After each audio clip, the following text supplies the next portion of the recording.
তৃতীয় শ্রেণী, তোমাদের এই সপ্তম পাঠ, একা একা থাকতে নেই। আমি একটা বই থেকে, মানে এটা তোমাদের কাছে অনেকে থাকে, একটা ছাত্রবন্ধু বই থেকে এই প্রশ্নের উত্তরগুলো দেখিয়ে দিচ্ছি। যদি সকলের কাছে বইটা না থাকে, বা অনেক সময় বইয়ের পাতা ছিঁড়ে যায়, বা বই থেকে পড়তে অসুবিধা হয়, কেউ পড়িয়ে দিলে ভালো হয়, সেই জন্য ভিডিওটা আমি করে দিচ্ছি, দেখে নাও একটু। দেখো, পরিদের প্রথম প্রশ্নটা যেটা আছে তোমাদের বই, পরিদের বাড়িতে থাকা সুবিধাজনক মনে হয়েছিল কেন?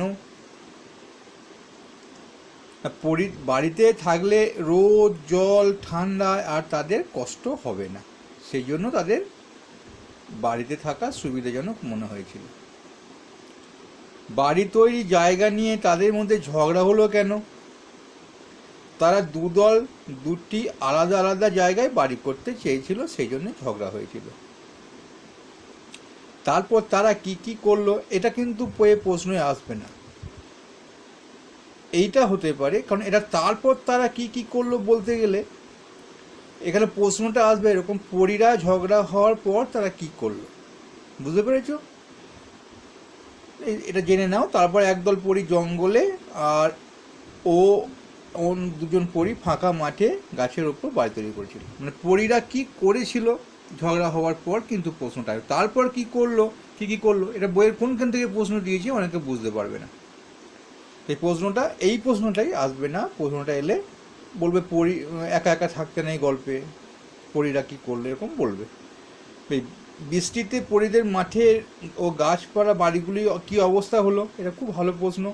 প্রবল ঝড় বৃষ্টিতে পরীদের মাঠের গাছ বাড়িগুলো ভেঙে পড়লো।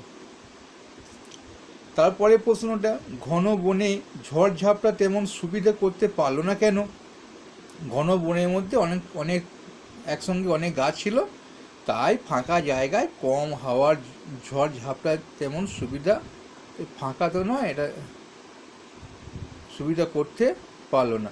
তো অনেক গাছ থাকলে তো ফাঁকা জায়গা হয় না, ঘন মানে অনেক ফাঁকা জায়গা কম হওয়ায়, হ্যাঁ এখানে প্রশ্নটা ফাঁকা জায়গা না থাকায়, অনেক গাছপালা ছিল, ফাঁকা জায়গা না থাকা মানে এই সুবিধা করতে পারলো না। তারপরে দেখো, বনের পরীদের বাড়ি কিভাবে বেঁচে গেল? ঘন বনে ঝড়ঝাপটা তেমন সুবিধা করতে পারলো না, তার ফলে গাছের ডালগুলি ভেঙে একটু পড়লো, তার ফলে বনের পরীরা বেঁচে গেল।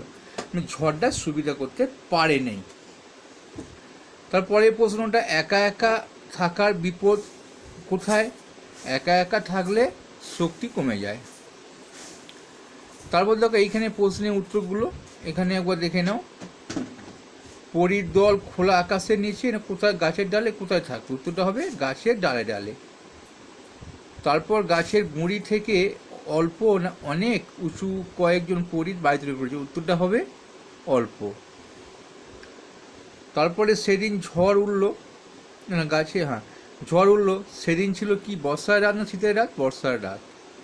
তারপর ঘন বনে গাছগুলো কাছাকাছি হাত বা ছাড়া ছাড়া, মানে কাছাকাছি ছিল, আমরা আগেই তো পড়লাম, ঘন বনে তো কাছাকাছি গাছ থাকতে হয়। তারপর একসঙ্গে আলাদাভাবে থাকলে শক্তি বাড়ে, একসঙ্গে থাকলে শক্তি বাড়ে, আর একা একা থাকলে শক্তি কমে।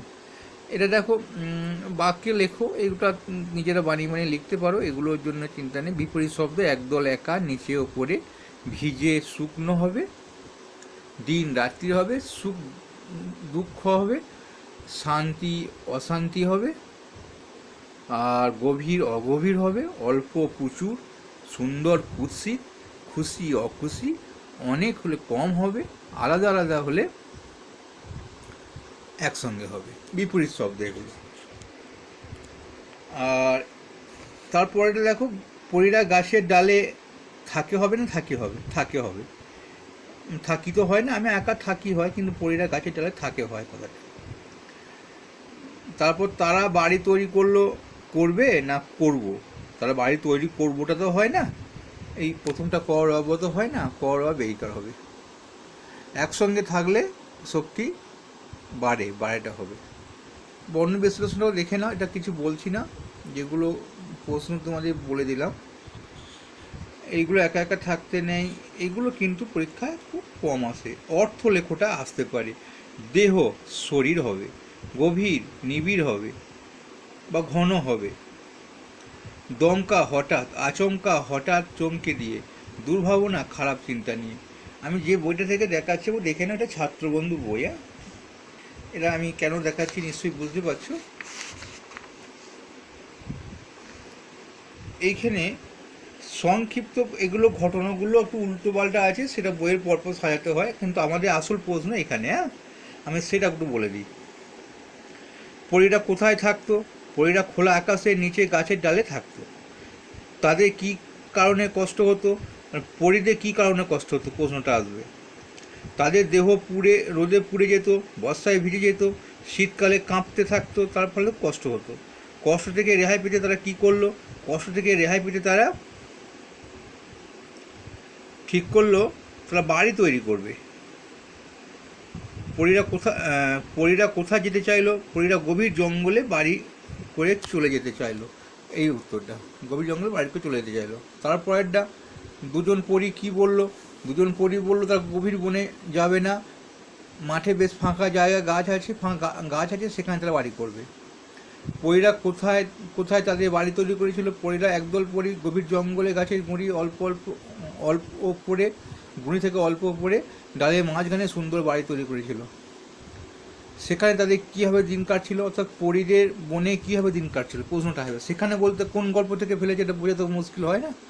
বেশ, সব দিন সমান যায় না বলতে। এখানে কী বোঝানো হয়েছে? কথাটি বলতে বোঝানো হয়েছে আনন্দের দিন সব সময় থাকে না, মাঝে মাঝে দুঃখ উপস্থিত হয়। বর্ষার রাতে কী ঘটল? বর্ষার রাতে হঠাৎ দমকা হাওয়া এসে পাহাড়ি ঝড় শুরু হলো। সেই হাওয়ার মাঠে তৈরি পরীদের গাছ ভারী ভেঙে গেল। ঘন বন আর মাঠ, এই দু জায়গা পরিবেশে কী দশা হলো? ঘন বনে থাকা পরীদের বাড়ি মিশে গেল, মাঠে থাকা পরীদের বাড়ি ভেঙে গেল। তারপর এটা শেষে ঘন বনে পরীরা কী করলো? শেষে ঘন বনে পরীরা বলল যে সবাই একসঙ্গে বনের মধ্যে থাকা উচিত, একা একা থাকা বিপদ হতে পারে বা বিপদ থাকে বা বিপদ হয় একা একা থাকলে। একসঙ্গে থাকলে শক্তি বাড়ে। ভালো লাগলে অবশ্যই একটা লাইক করবে।